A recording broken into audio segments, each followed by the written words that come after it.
Bonjour à tous, aujourd'hui on est devant Sciences Po Lille pour vous parler du profil des étudiants en réorientation pendant leurs études supérieures.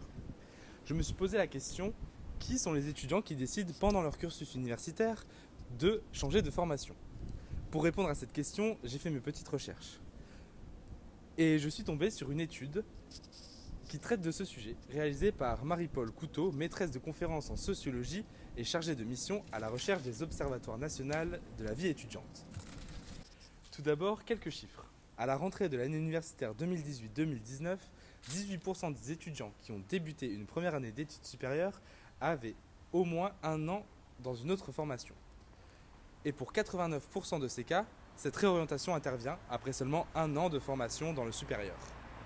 L'étude divise les réorientés en 6 configurations, selon le cadre social dans lequel ils ont grandi et le rapport qu'ont leurs parents à l'enseignement supérieur.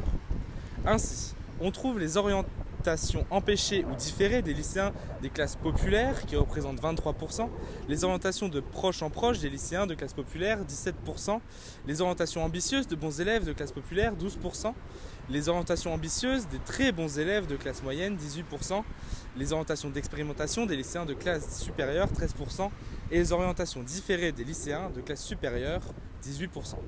Il est aussi présenté pour l'ensemble des réorientés leur formation avant et après la réorientation.